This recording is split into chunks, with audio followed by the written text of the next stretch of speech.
Okay, så nu er den tændt, tror jeg. Håber jeg. Ha, ha. Ja. Ja. Nå, jamen. Ja, fint. Jeg ved ikke engang, den var rød eller grøn. Lidt lille. Så tror jeg, det er lille. Så tror jeg.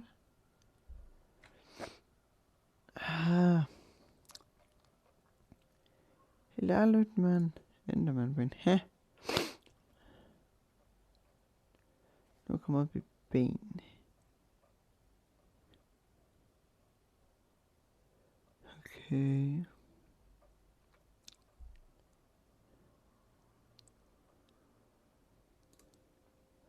Nå, det er dem der, de der Jurassic ben der.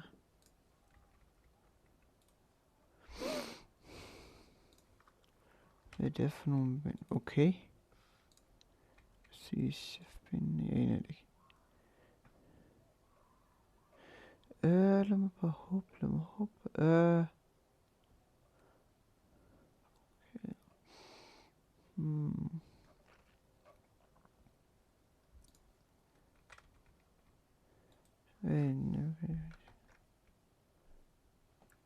Okay, den indspiller rent faktisk. Her skal lige tjekke det. Så jeg lavede godt med noget. Jesus Christ. Ja.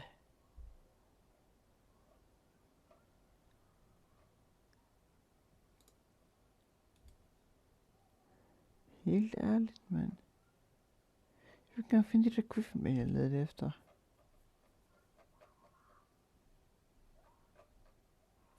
Wow.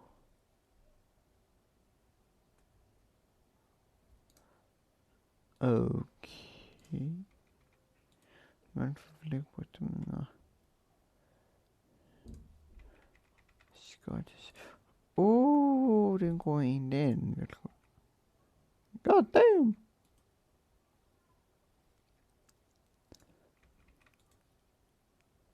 Furry.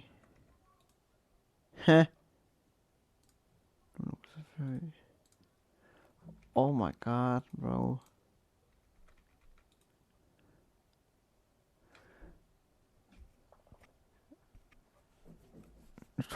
Jeg tror Arne er udenfor lige nu.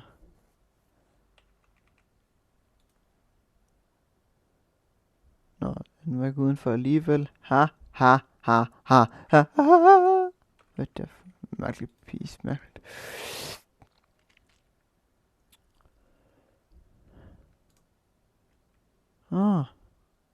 Helt ærligt. Det der ender bare med, at jeg refererer på tjek, hvad den der minifigur part er.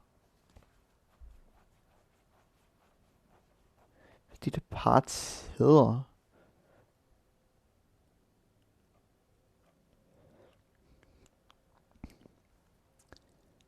Så det tager mig måske timevis. Det kan jeg måske godt bruge næste gang. Jeg tror ikke, at den her video kan man lave noget, der kan med hele tiden blive valgt. Altså, jeg er i gang med at dele med nogen, der har været i den her branche i lang tid. Længere tid end jeg har. Wow, det findes ikke, når jeg ser sådan en der.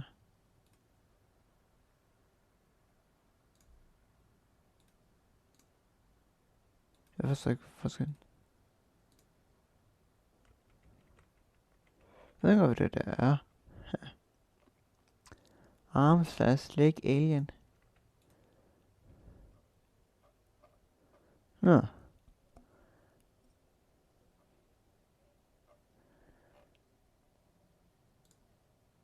Ja. Kroppen, der må være...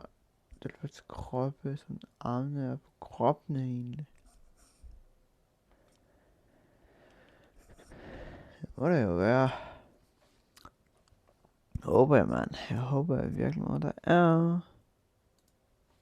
Hvornår er det her? Nå. Ja, det kan jeg virkelig gerne, det virkelig.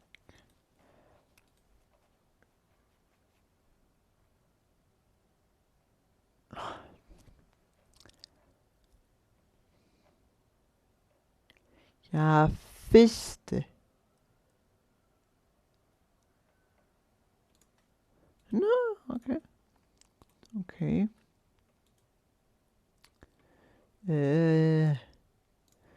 Ja. Åh. Helt ærligt, mand. Helt ærligt, mand. Helt ærligt, mand. Jeg kommer måske ikke engang til at edite den her. 5 minutter lang. Jesus Christ, mand. Helt ærligt, mand. Ah! Jeg kommer måske til jeg har jo så allerede prøvet at lave noget andet godt, men det tror jeg ikke bare. Jeg tror bare, jeg stopper med det. Helt ærligt, mand. Men jeg håber så meget, at der er nogen, der vil lave sådan en Scooby-Doo ting ind på Bricklink.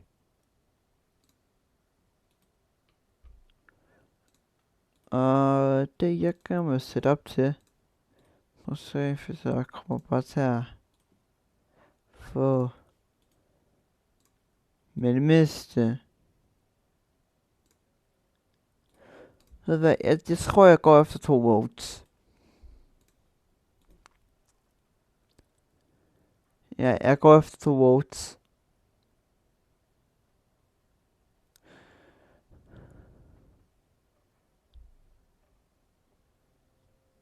To votes går jeg efter.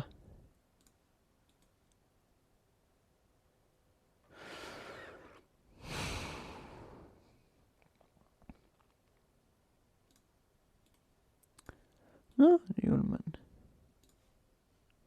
Hvorfor er julemand ikke derovre? Ja.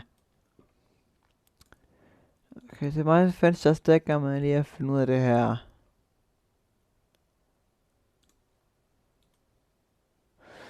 Jeg tror man godt kan søge på pizza. Pieces. Så jeg ved ikke lige hvor står.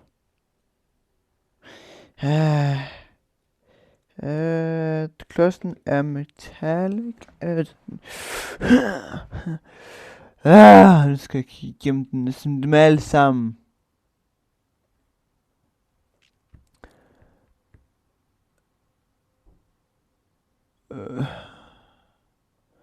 Altså, jeg gætter ikke på bare, at jeg lige kan søge på Griffin Knights.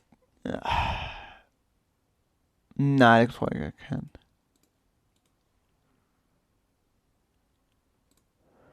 Og selv måske kan jeg skal lige finde det torso ud af med to Kraken symbol på. Oh my god. Ja! Hjælp, mand!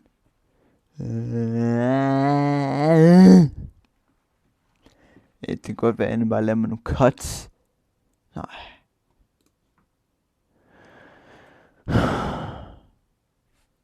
Det hedder bare torso. Nej.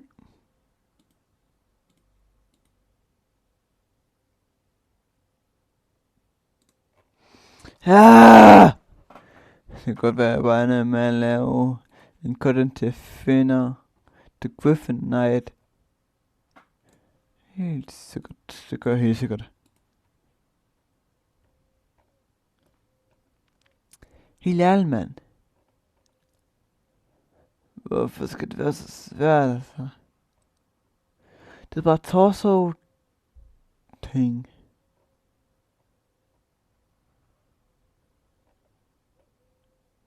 Det er så ikke easy, sådan har jeg gået efter det der Griffin Knight torso der. Det kan godt være, at jeg kommer til at skrue forbi den. Håber jeg ikke. Håber jeg virkelig ikke. Nej.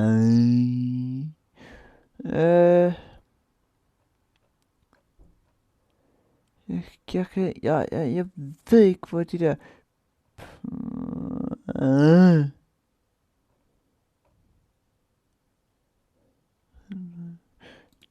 Det ser det ud. Nå, det er diving. Så driving. Det vil også give mening for fiskers ud. Jeg kan også lige kigge på, så står der rent faktisk. Hvorfor igen? Så kommer jeg til. Wow. Hey, jeg går lidt Black Falcon, men nu kan jeg gå lidt Black Falcon til Griffins. Men hvis det er Griffin Knights. Nej, det er det Wooden Bandits. Ja, hvor er den?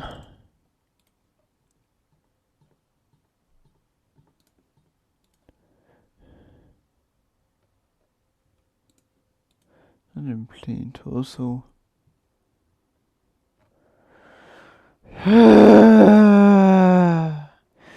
Helt ærligt, mand. 11 minutter lang.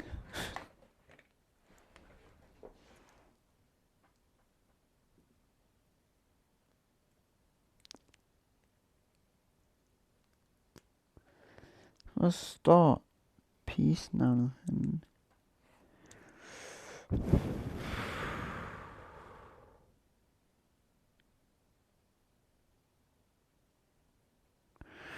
Helt ærligt, mand. Jeg tror bare, den ender med at kort.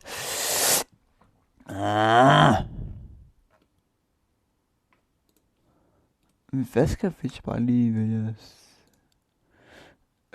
Sådan en...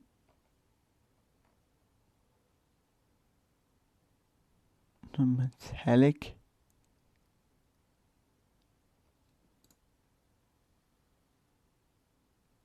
Sådan omkring...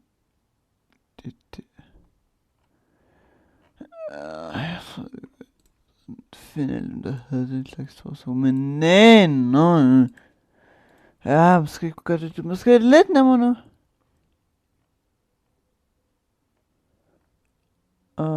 Find den. Det er det helt sikkert ikke.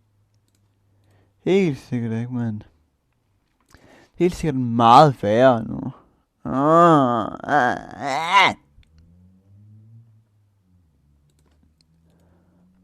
Why?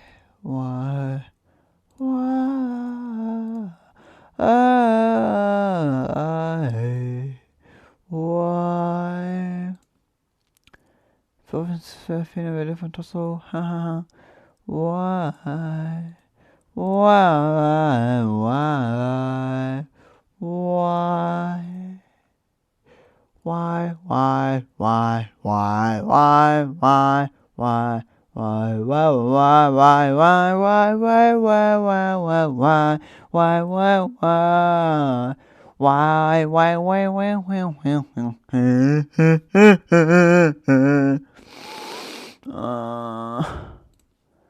Hvad laver den der? Nå, lige meget, jeg er egentlig glad.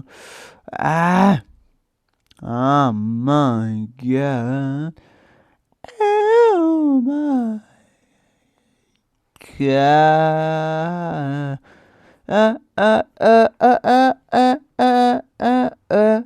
Oh my god. Oh my god.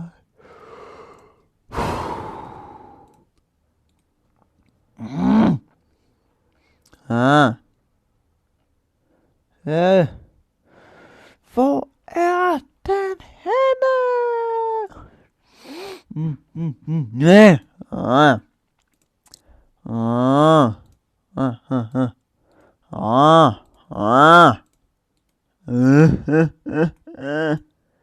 Det kommer til at tage mig så lang tid, mand.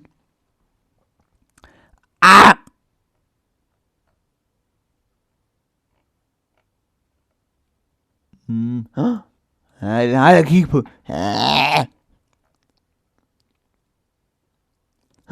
Jeg fandt den. Yeah. Happy. Happy, happy, happy. Du, du, du, du, du, du. Happy, happy, happy, happy. Silver torso. Hvor mange er det? Jeg skal lige se. 1, 2, 3, 4, 5, 6, 7. Og vi har 5. Så. 6, 7. Og til benene.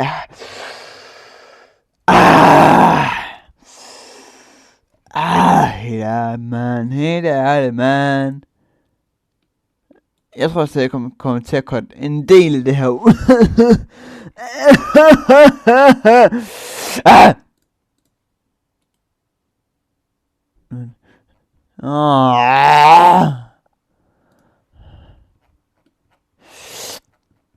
Skal jeg ikke bare lige se på...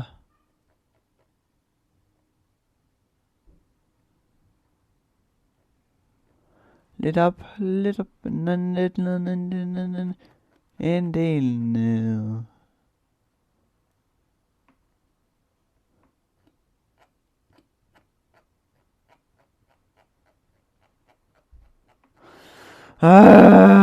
Man. Altså, helt ærligt, man ved, hvad der gik igennem hver eneste. Det gør så ondt. Det var så lige, jeg kunne lige lade.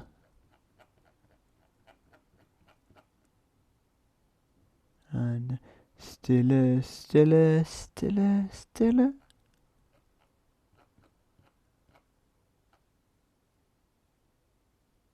Tæt på. Tror jeg. Du.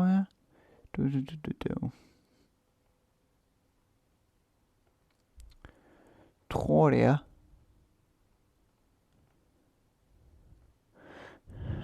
Ja, det er.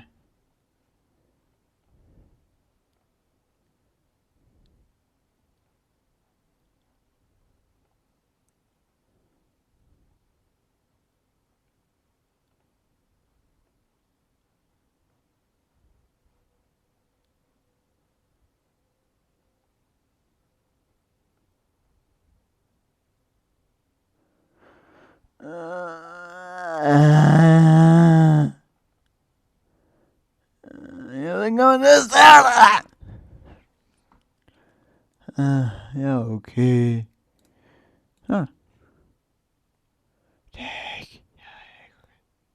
Jeg er slet ikke okay. Første gang bare held. Bras. Nej.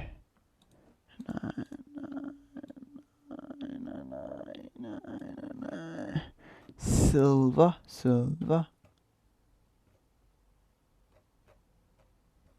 Men er der ikke en color, der hedder silver? Sådan, silver. Jeg tror det er flat silver.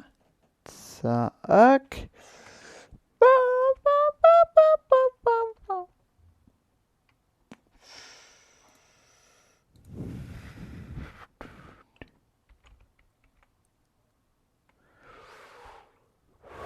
Nu skal jeg tilbage igen. Så T-O-R.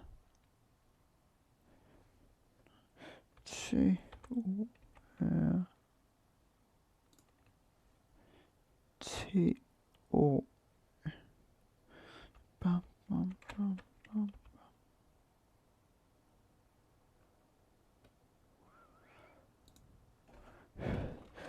So.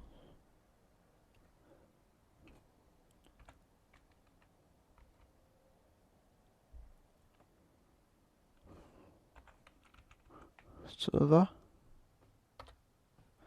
Der.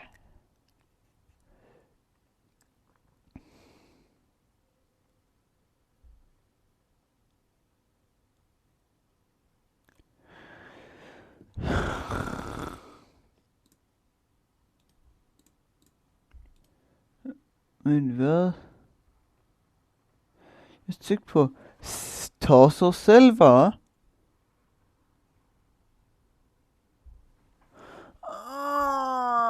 Det er Flat Silver, jeg skal søge på. Er det ikke det? Bras. Hvor langt er jeg nået? 20 minutter, jeg gerne have ned på 16, mand. Helt ærligt, mand. Nå, så jeg gætter på, jeg er bare med at cutte den her del ud. Håber, hvis jeg kan finde ud af det. Ha. Det kan jeg ikke. Nå, jeg kan ikke. Jo, jeg kan godt, men jeg kan ikke. Jeg kan. Ja, okay. Det er ikke. Jeg er slet ikke okay.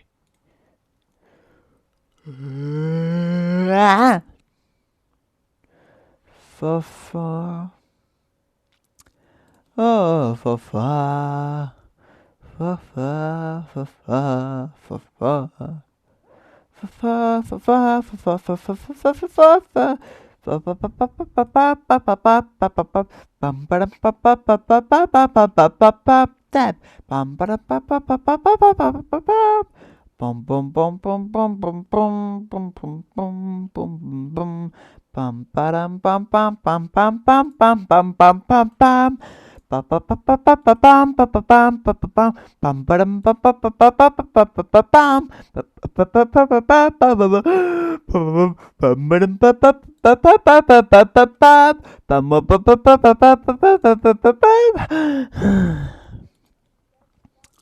Måske skal jeg putte noget super chilling musik i baggrunden, sådan.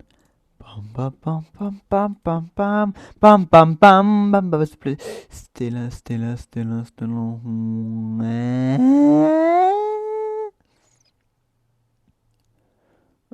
Oh my god. What am I even doing with my life? Yeah!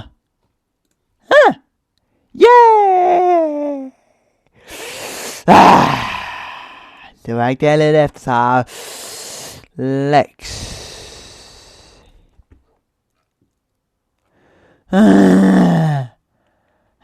Det hedder hips.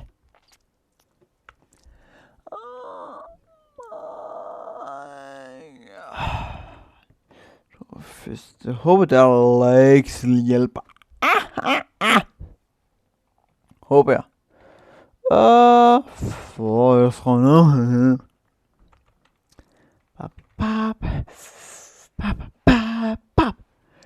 Hvad er det her?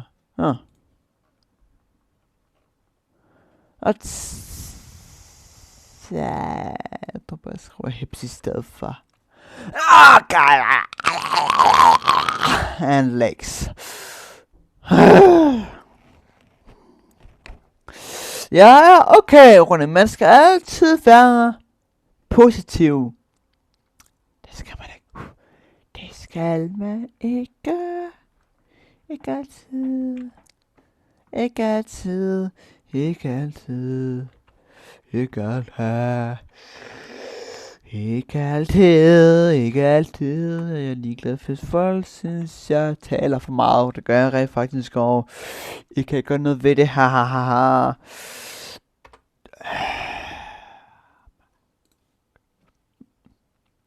Jeg tror lige, det var den. Det er da Quackers fedest. Men jeg håber. Jeg kan det ikke dø.